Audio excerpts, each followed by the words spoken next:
Et nous sommes de retour. Toujours aussi fatigués. Oui. Mais nous sommes là. Ouais. Et du coup, on a été déposer cette caisse d'explosifs dans mon bureau d'enquêtrice. Oh là là. C'est ça, ton bureau de détective privé. Mon bureau de détective privé. C'est dur. C'est très dur. Effectivement. J'ai honte. Qui veut retourner guetter au 41? Moi, j'aimerais bien retourner. Il faut pas surveiller aussi en journée parce que peut-être qu'ils ont du monde. C'est ça, mais En journée, il y a les travaux. Oui, mais peut-être qu'ils ont des infiltrés parmi les. Mais ils vont pas faire péter les trucs en pleine journée. Non, mais il pourrait y avoir quelqu'un qui descende à la cave, jeter un œil ou déposer autre chose. Enfin, ce serait pas ce qu'ils ont fait. Il y a des immeubles qui se sont effondrés avec des blessés et des morts. Je pense qu'ils avaient déjà fait usage d'explosifs, on s'en serait rendu compte quand même. Ouais. Le truc qui s'est écroulé en journée, à mon avis, ils l'ont saboté avant, avec dans l'idée que ça se déclenche. L'effondrement se fait après, mais si vous voulez, moi je veux bien aller au 41, surveiller. Non, moi je vais aller surveiller ça. Allez-y par deux. Et moi je vais aller faire une légère sieste et aller voir Monsieur Bonjean pour le prévenir de notre trouvaille. Et avec Jasper, on viendra prendre le relais ensuite pour que vous puissiez aller vous reposer. Parfait. Faisons ça. Nickel. Ok. Je me sens c'est important protégé. de se reposer. Grâce à Reynald, je me sens à l'abri, protégé. Et puis effectivement, il est grand on va et peut-être fort. éviter de faire des binômes non mixtes parce que si à un moment donné il y a des escarmouches, ce serait dommage. Mais je suis sûre que ces dames savent se protéger un minimum. Je sais me battre. Oui, mais bon, elles peuvent passer aux yeux des autres pour des cibles faciles et je voudrais pas qu'on en profite pour leur chercher des noises si la présence d'un de nous peut l'éviter. Je me sens bien plus rassuré avec un beau jeune comme vous, mon ami. Très bien. Donc, Rénal, Martha, vous retournez au niveau du 41, hein, donc premier étage, hein, vous vous installez pour faire votre surveillance. Hein. Ça va être un peu long, pas vous mentir. Hein, malheureusement, la nuit va être assez calme. Enfin, malheureusement ou heureusement, hein, tout dépend comment vous voyez la chose. Hein. Mais en tout cas... On enchaîne direct sur la nuit. On enchaîne direct sur la nuit, là ? Non, on termine la nuit. On termine la nuit. D'accord, pardon. Voilà, pendant que Jasper, vous on fait une petite quelques heures, sieste jusqu'à l'ouverture des bureaux pour choper Monsieur Bonjean. Oui, bon, en général, ça ouvre vers 8h, hein, donc pour aller le voir. Hein, donc, alors, du coup, au petit matin, qu'est-ce que vous faites, Rénal et Martha? Parce que au petit matin, les ouvriers vont commencer à arriver, les travaux vont reprendre. Parce qu'on va quitter les lieux avant le petit matin, puisqu'on n'est quand même pas censé être vu, en train d'investiguer. Ok, voilà, ça marche. Si Martha est d'accord. Oui, je suis déçu, nous avons fait chou blanc, mais... va toujours avoir... je suis enthousiasmé par l'enquête. Elle est gourmande. Je veux que ça aille vite. Mais ça... tant pis, je retourne avec Reynald. Et puis, je pense qu'on va retrouver les deux autres au bureau de Charles Bonjean. Oui, et après, je penserai quand même faire une petite sieste. Hein, oui, après, j'irai dormir. Donc vous allez tous les quatre à la mairie, en fait. Je pensais qu'ils iraient dormir, les pauvres, quand même. Hein. Ouais, vous avez quand même des sales têtes. Vous arrivez là-bas, on va pas se mentir, hein, vous avez passé une nuit blanche. C'est pour ça que j'avais proposé que nous, on aille dormir avant, qu'on soit à peu près frais. Donc il y a deux frais et deux tout morts qui arrivent. Voilà. Et donc vous arrivez à la mairie, qui est en train de, je dirais, de s'éveiller doucement. Les différents employés commencent à arriver. Et alors que vous arrivez dans le hall, donc de ce bâtiment qui s'occupe des travaux de la Grande Percée, vous voyez Philippe Blatt, qui est déjà à son bureau, déjà au travail, déjà très sollicité par diverses choses. Et quand il vous voit arriver, son visage s'éclaire, il fait bonjour. Pensez pas vous revoir aussitôt. Bien écoutez, la nuit porte conseil, dit-on. Celle-ci a été très fructueuse. Très bien. Et je peux vous aider en quoi que ce soit ou... Vous avez la caisse du coup ou vous l'avez laissée? Oui, on a emmené la caisse, ouais. Ah d'accord, donc c'est vrai qu'il voit la caisse. Semble un peu intrigué, surtout drapeau allemand. Alors, je sais pas si peut-être on va pas la promener avec le drapeau allemand visible direct. Peut-être on a mis un RA, quelque chose par-dessus, ouais. Une toile par-dessus, ouais, ok, ça marche. Donc, est-ce que je peux faire quelque chose pour vous? Est-ce que Monsieur Bonjean est arrivé? Pas encore, mais ne devrait pas tarder. Vous voulez l'attendre? Julie, je te laisse décider. Est-ce qu'on l'attend ou est-ce qu'on dit à Philippe? Il a dit qu'il avait toute confiance en lui. Déjà, on peut demander quel genre, qu'est-ce que vous utilisez pour détruire les bâtiments avant la reconstruction? Eh bien, nous utilisons de l'huile de coude pour la plupart. C'est-à-dire vous démontez? Démonter, casser, oui, voilà, c'est ça, au fur et à mesure, en partant du haut jusqu'en bas. Vous n'utilisez pas du tout d'explosifs? Ah, alors là, non, nous risquerions trop de faire des dégâts sur les bâtiments adjacents. Vous imaginez bien que nous avons déjà suffisamment de soucis à gérer la déconstruction et le démolissement des bâtiments sans avoir besoin de devoir reconstruire ceux d'à côté. Très bien. Écoutez, on va attendre Monsieur Bonjean. Ouais. Je pense qu'il sera intéressé. Très bien. Vous on peut déposer la balle à un endroit un peu moins à la vue de tous, peut-être. Vous attendez que quelques instants avant de voir Charles Bonjean arriver. Et vous voyez, il fait « Ah, tiens, bonjour !» Bonjour. Tu vois qu'il regarde Philippe, il fait « sont venus pour vous, monsieur. » Ah, ben écoutez, venez dans mon bureau, nous serons plus à l'aise. Donc il ouvre la porte de son bureau, vous y fait installer, s'installe lui-même dans son fauteuil. Oui, donc quelles sont les nouvelles? J'imagine que si vous venez me voir, ce n'est pas pour rien. En effet, Reynald et Jasper ont trouvé ceci au numéro 41 de la rue du 22 novembre. Et dans geste théâtral, je soulève le drap pour montrer la caisse. Alors, tu le vois assez surpris, en fait. D'accord. Bon, je l'ouvre. Que ça vient d'Allemagne. Ah. Quel numéro vous avez dit? 41. Dans le sous-sol. Dans le sous-sol du 41. Vous voyez qu'il commence à se prendre un peu les tempes. C'est les bâtiments les plus avancés.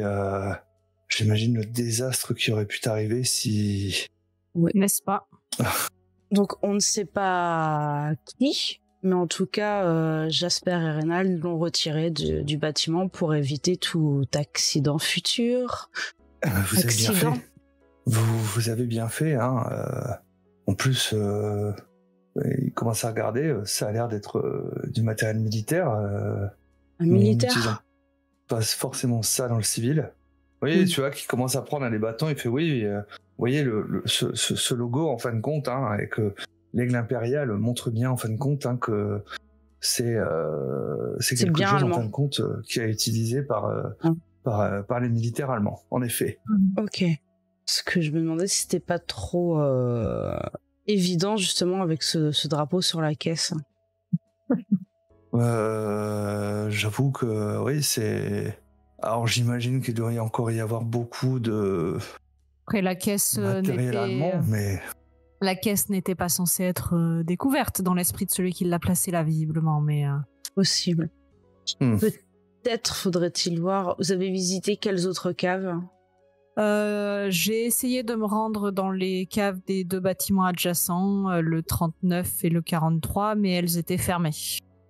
Peut-être, s'il est possible... Peut-être qu'il faudrait contrôler les sous-sols des différents bâtiments. Peut-être faire ça discrètement par des gens de confiance, mais... Je vais voir avec mes architectes s'ils peuvent... tout ceci va encore nous ramener du retard. Ah, mais oui, vous avez raison, je vais demander aux architectes... pardon, la fatigue. Aux architectes d'ouvrir l'œil. Et en tout cas, je vois que j'ai visé juste en vous embauchant. Je vous l'avais dit. Il est évident aussi que quelqu'un vous veut du mal et que c'est pas juste des accidents. Oui, là, on est effectivement sur... Ça, on était déjà plutôt d'accord dès le départ. Et là, c'était trop. On peut difficilement le nier. Je suis content d'apprendre que vous ne mettez pas par en doute, comme certaines forces de l'ordre, dirons-nous. Écoutez, à moins que vous vouliez le faire, mais je vais mettre en sécurité cette caisse si cela vous convient. Tout à fait. Je vous en prie. Faites donc. Et merci en tout cas, parce que je vois qu'avec la quantité, oui, c'était plusieurs immeubles qui pouvaient partir. Le danger était très réel, oui. Je n'imagine même pas ce qui aurait pu t'arriver si tout ceci était... merci. Ne traînez pas pour inspecter les autres caves. Je vais de ce pas faire envoyer un mémo aux architectes présents sur le chantier afin qu'ils inspectent. En tout cas, merci beaucoup. Avez-vous pour l'instant d'autres pistes? Bon, j'imagine qu'il est peut-être encore un peu tôt. Rien de solide. D'accord. Question bête, est-ce qu'on avait prévu de lui parler du sigle? Pas. Du sigle sur la bouteille de vin. C'est trop tôt, je pense, pour... Okay. Oui, mais on peut peut-être par contre quand même lui dire que... l'architecte, il est en Allemagne. Et que le gardien était empoisonné. Oui. Vas-y, parle du gardien. Oui, donc je suis passée hier rencontrer le gardien qui est tombé malade. Écoutez, le pauvre homme a visiblement été victime d'un empoisonnement à la morora. Un empoisonnement? Oui, il en présente tous les symptômes. Et il présente aussi tous les symptômes d'une personne un petit peu trop attachée à la bouteille, si vous voulez mon avis. C'est peut-être pas un mauvais bougre, mais quand il sera remis en forme, ce serait peut-être pas inutile que ses gardes soient doublés par une deuxième personne un petit peu plus fiable, peut-être. Si j'en avais les moyens, oui. Je n'hésiterais pas. J'imagine bien. Bon, espérons qu'on arrive à résoudre tout ça rapidement dans les jours qui viennent. Hein. Je mets énormément d'espoir en votre équipe. Mais en tout cas, vous me montrez que j'ai raison de vous faire confiance. Et ça me rassure déjà d'une part. Mais en tout cas, j'espère que ce pauvre homme va aller mieux. Oui, il devrait s'en remettre sans séquelles. D'accord. Je suis rassuré. Tant mieux. Eh bien, je lui ferai porter quelques...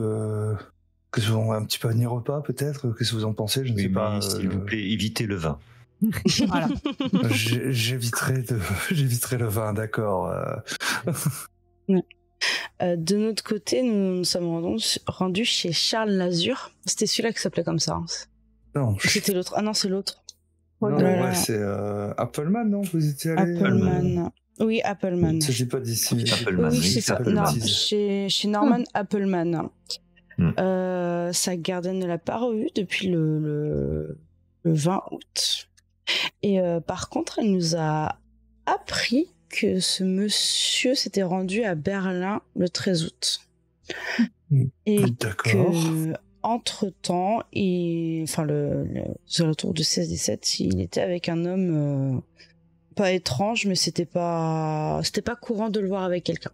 Donc, Oui, et il a pris ses affaires, une partie de ses affaires, et il est parti pour le moment. Donc, Peut-être connaissez-vous pourtant, cet homme? Il a une tache lit de vin sur le visage.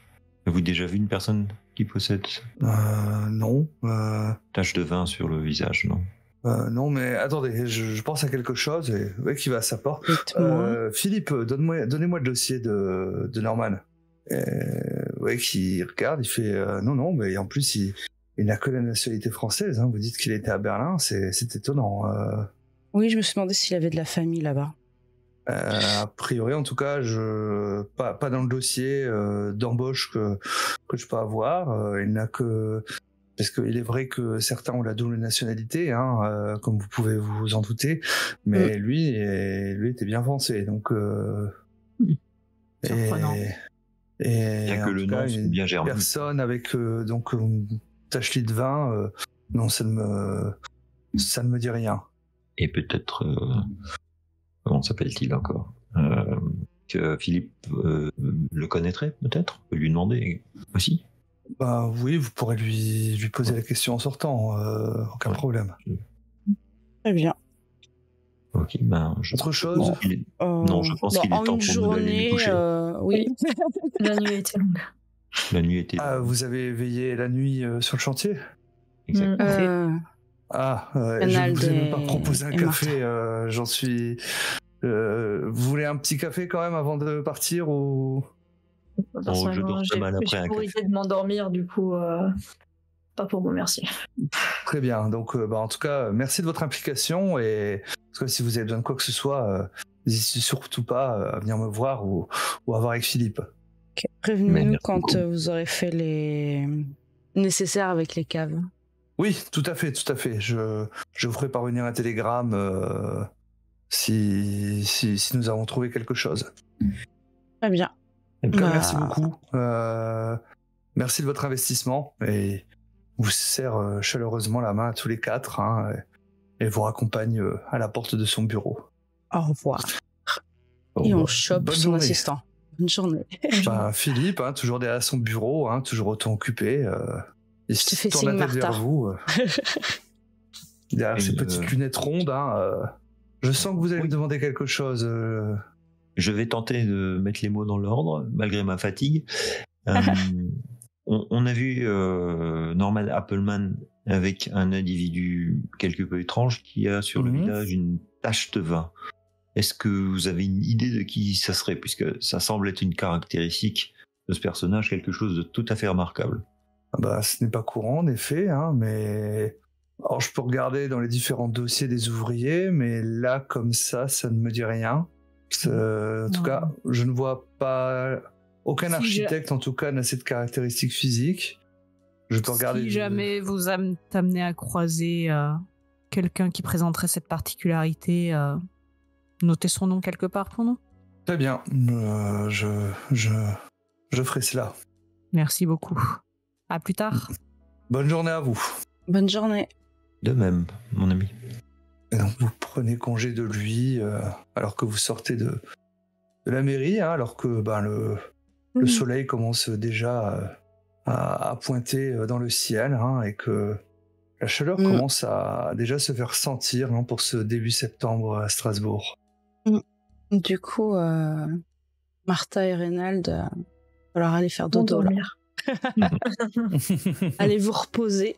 Et qu'est-ce qu'on pourrait faire? On pourrait... T'as considéré qu'on a envoyé notre télégramme pour savoir où est-ce pour prendre des nouvelles de l'architecte qui est chez ses parents à Metz ou Alors vous l'aviez évoqué, mais on n'était pas revenu. Si tu me dis que tu as envoyé un télégramme, j'ai aucun souci avec ça. Ou je le fais à ce moment-là. Est-ce comme tu veux. Qu'est-ce que tu mets exactement dans le télégramme? Tu demandes juste de ses nouvelles? Enfin, comment tu tournes ça? Je me présente sans dire ma fonction. T'as pas le temps de te présenter dans un télégramme. C'est... Considère en gros que t'as moins de mots que sur Twitter pour un message. L'enfer. C'est dur là, j'ai pas... Dis-moi juste ce que tu lui demandes. Voilà. Mais sois totalement formel en fait, hein, parce que tu peux pas mettre de politesse, voilà. Ok, ça tombe bien, là, j'ai pas la force. Je veux qu'il me recontacte. Enfin, ouais, il n'y a pas d'autre moyen de se contacter que le télégramme en fait, donc c'est n'importe quoi. Ça a combien d'heures de route, Metz, en vrai? Faudrait que je regarde pour l'époque, hein. Mais en train, je pense que, à mon avis, ça doit pas être loin des 3-4 heures de train au moins, je pense, hein. À la louche.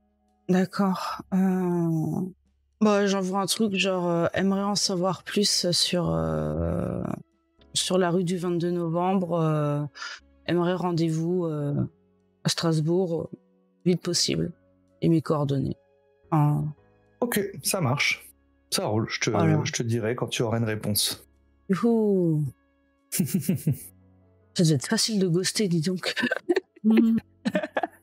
Alors, pendant que Julie envoie son télégramme, hein, Jasper, toi de ton côté, en fait, hein, tu vas voir la une du journal, en fait, hein, qui va attirer ton regard, puisque ça parle de la grande percée, justement. C'était à moi que tu parlais? Oui, à Jasper. Oui. Pardon. J'ai eu un instant bug. Pas de mal. Donc dans le journal? C'est ça. Normalement, je te l'ai affiché. C'est le A19 si besoin. Ça s'affiche. Alors, mardi 7 septembre 1920, dernière nouvelle d'Alsace. Le plus grand régional d'Alsace et de Lorraine. Le plus grand? Ouais. Alors, les oubliés du relogement, des dizaines de familles ouvrières vivent encore dans des conditions déplorables et indignes d'un citoyen de la ville de Strasbourg. Bien que situé sur ce qui devrait être le tracé le plus logique de la Grande Percée, un pan entier d'habitations compris entre les rues Franc-Bourgeois et Delaly échappe à la démolition. Des familles entières vivent entassées dans ces immeubles insalubres et elles souffrent de ne pas bénéficier d'un relogement dans les cités-jardins du Stockfeld. Charles Bonjean, le responsable de la Grande Percée, nous a assuré avoir un plan pour reloger toutes ces familles et rénover ces habitations, avec une magnifique photo des travaux.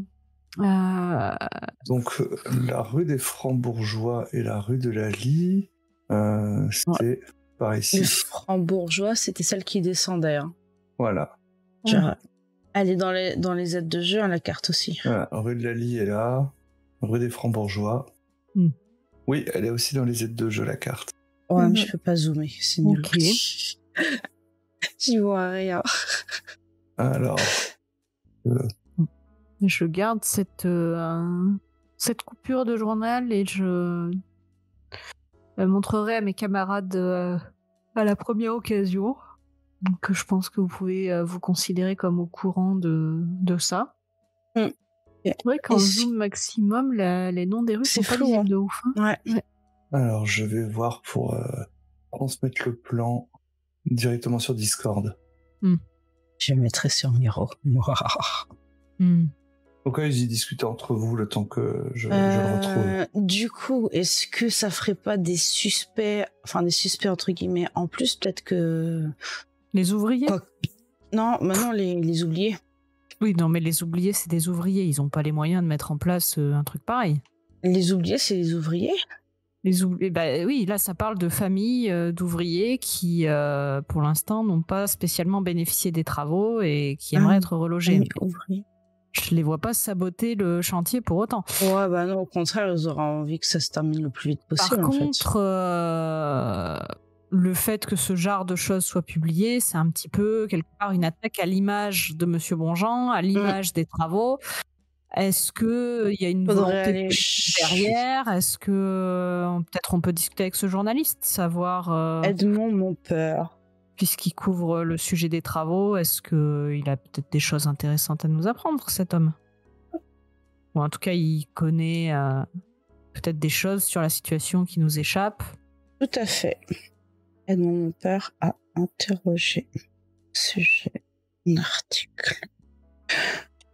Donc, le pauvre Bonjean, là, il se fait attaquer par du côté de la banque, du côté des médias. Enfin, c'est... Oui, on dirait quand même que quelqu'un essaie de le saper. Et pas qu'un peu. Oui. Je vous ai mis le plan donc de Strasbourg sur Discord. Ah, merci beaucoup. la meilleure qualité que j'avais. Ok.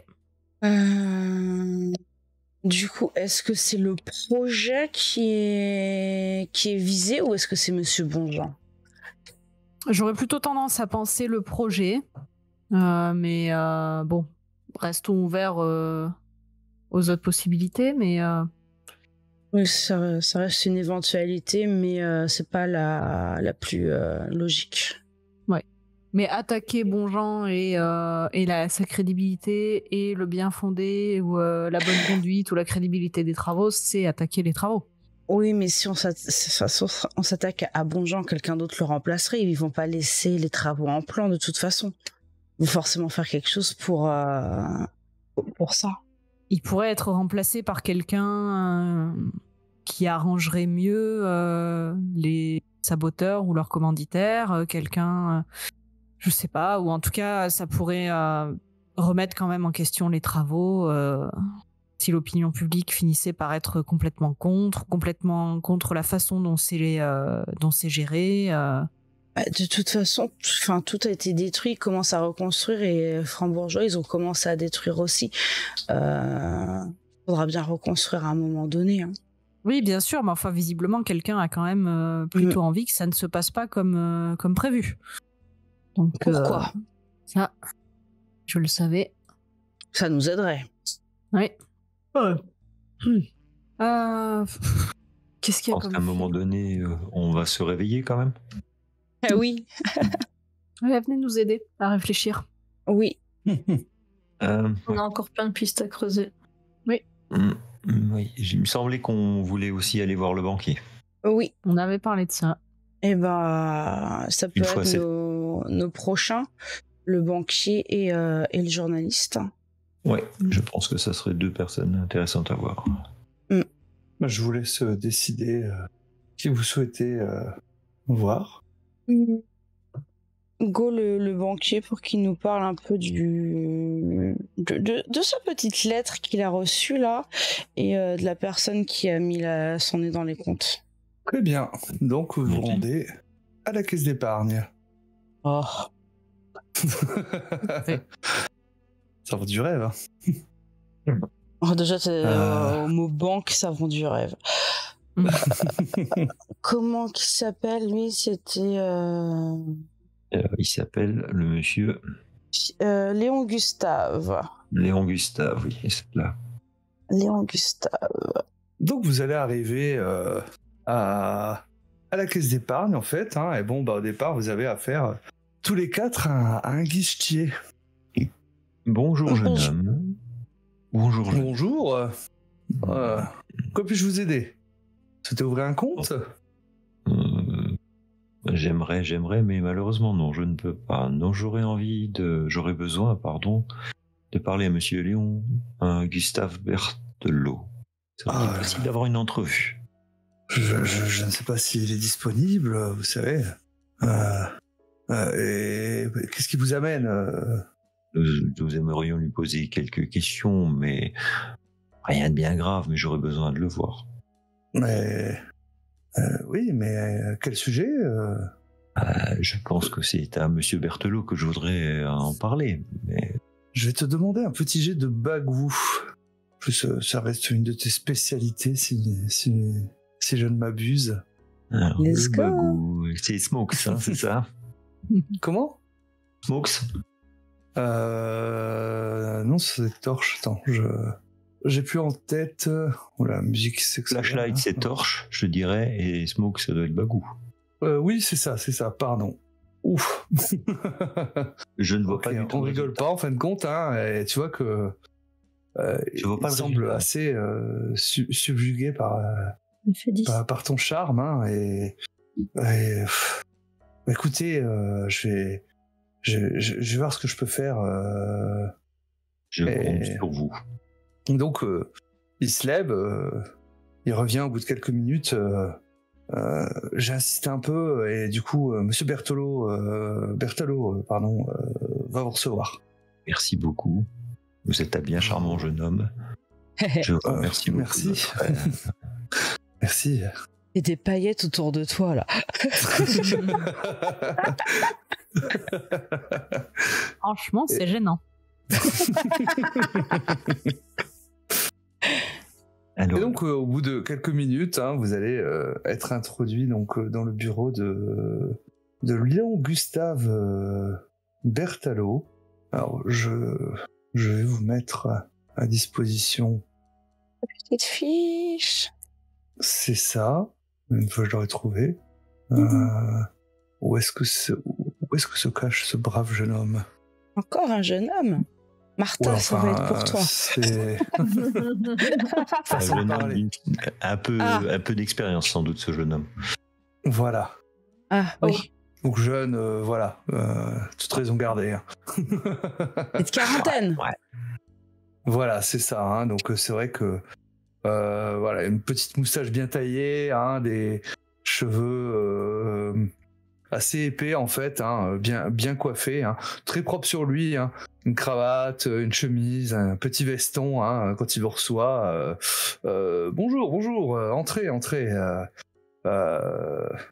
Bon, mon collègue m'a dit que vous vouliez me voir pour une affaire urgente et on fait vous installer. Hein, souhaitez-vous quelque chose à boire peut-être?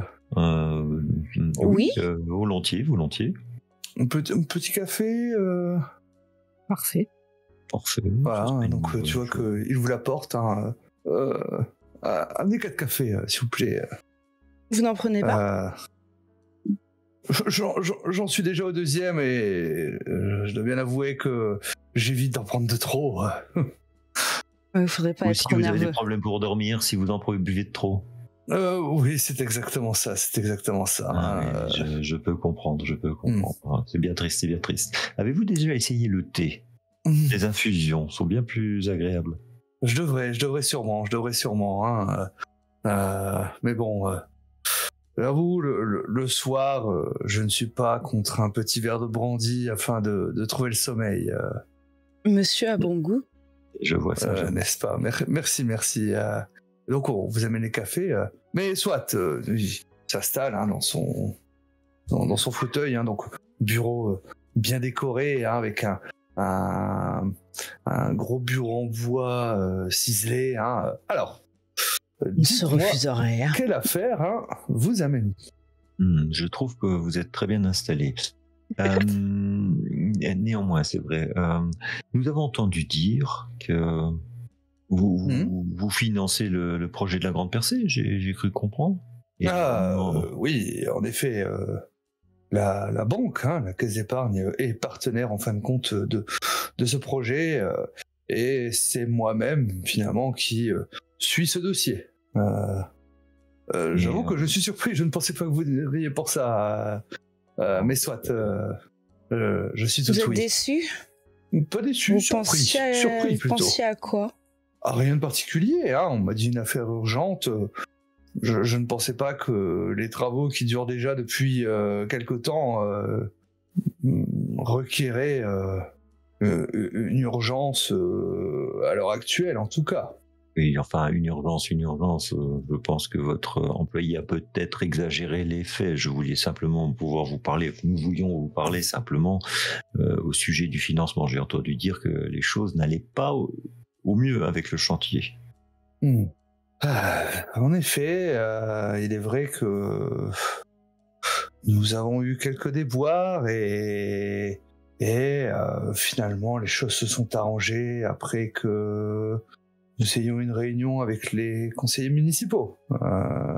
Serait-il indiscret de demander où est le problème? Que s'est-il passé? Qu'est-ce qui n'allait pas? Ce qui semble un petit peu gêné. Je vais te demander à nouveau un petit jet de bagou. Un petit peu gêné par rapport à ça, décidément. Non, mais il a cassé le... Ah ouais, il a cassé le game, hein, là. Ah bah oui. Désolé, c'est pas l'heure des échecs critiques, c'est pas encore maintenant, ça viendra quand il faudra. Il n'y a pas d'échec critique dans Cthulhuac. Il n'y a pas d'échec critique dans Cthulhuac. Et comme je vous ai dit, ça c'est des jets qui sont forcément réussis. Bref. Ah là là. Écoutez, voilà. J'ai reçu 2 courriers. 2 courriers anonymes. 2 Oui, en effet, 2. Déposés directement dans la boîte aux lettres. Et donc, il va déjà vous donner le premier, en fait. Alors. C'est bien aimable, dis donc. GG Martha. Donc, j'ai reçu ce premier courrier. Je l'ai trouvé dans la boîte aux lettres le 9 août. Cher monsieur Bertalo. Pardon. Vas-y, je t'en prie. Je viens de parcourir les estimations du coût de la reconstruction et elles sont très éloignées de la réalité. La banque va-t-elle devoir payer ce qui manque pour honorer ses engagements ? Je ne peux pas signer ce mot, mais je vous assure que j'ai une connaissance très approfondie de ce projet. Question, c'est de l'écriture main ou machine d'écrire ? On dirait de la calligraphie. C'est une écriture Gothique. à la main. Il va vous tendre le second courrier qui l'a reçu le 16 août. D'autres veut lire. Monsieur Bertalo, ne risquez pas votre crédibilité et votre poste en continuant à soutenir le projet de la Grande Percée. Désengagez votre banque de ce projet qui vous entraînera dans sa ruine. Le coût réel de la construction atteint presque le double de ce qui avait été annoncé. Demandez à un expert de vérifier les estimations, vous serez surpris. Eh bien, dites donc. On dirait que J'avoue que ça devient plus agressif.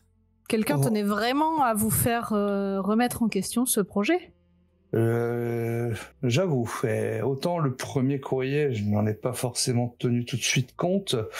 Le second m'a fait avoir quelques soupçons. De ce fait, dans un premier temps, j'ai préféré bloquer tous les crédits. Et donc, j'ai fait venir un expert directement de la maison mère afin de pouvoir justement vérifier tous les chiffres fournis, et ainsi de suite. Mais comme je vous disais, finalement, l'expertise a trouvé en effet une sous-estimation, mais qui n'est guère surprenante au vu de la taille et de la difficulté à tout prévoir. Oui, un tel projet a toujours quelques imprévus. Tout à fait, c'est ça. Et suite donc à une réunion avec le conseil d'administration, nous avons décidé finalement un déblocage de crédit supplémentaire afin de résolver la crise, puisque mon objectif n'était pas d'être totalement bloquant, mais de trouver une solution à tout ça. Bien entendu. Qui a accès à ces estimations ? Alors là... Parce que cette personne a l'air très bien informée. En effet, des gens à la mairie. La mairie ? Moi-même, je n'ai pas forcément eu accès. J'ai eu accès au rapport d'expertise. Donc, évidemment, l'expert y a eu accès. Et puis, les gens de la mairie. Donc, j'imagine Monsieur Bonjean, son secrétaire personnel, là, Monsieur... Latte. Oui, voilà, c'est ça. Vous avez pas l'air de l'apprécier. Je n'ai absolument rien vis-à-vis de lui. Je veux dire, c'est un secrétaire personnel. Il m'a dit faire. Enfin, Donc la personne avec qui vous êtes présenté sur le chantier, c'est un expert mandaté par votre banque pour faire refaire le point. D'accord, très bien. Il est venu du siège directement après que j'ai demandé. Donc Charles Lazur. Ah, c'est très bien. Et donc au final, le projet reste à l'heure actuelle considéré comme viable et est reparti sur les rails, au moins en ce qui concerne le financement. Tout à fait. D'ailleurs, la Caisse d'épargne est vraiment heureuse de pouvoir aider à ce que Strasbourg entre dans une nouvelle ère de modernité. Bien évidemment. Quel merveilleux projet auquel s'associer. Je pense que le nom de votre banque restera dans l'esprit des Strasbourgeois pour des décennies après ça. Tout à fait. Ce projet tout à fait dans l'audace et dans la fonction même de votre banque. Tiens, je suis vraiment fier d'avoir moi-même quelques économies chez vous. Voyons. Je vois que mademoiselle, vous avez le nez fin.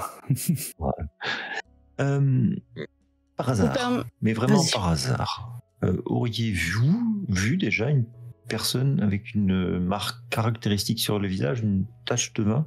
Auriez-vous déjà croisé cette personne? Et non, ça ne me dit rien. Cela devrait... Non, c'est juste une question. Nous cherchons à comprendre qui a pu envoyer ces courriers et on m'a parlé d'une personne avec... je ne sais pas, je pose la question à tout hasard si jamais vous en aviez entendu parler. Je ne peux guère vous dire qui a pu envoyer ces courriers. Quelqu'un qui veut nuire au projet, visiblement, donc...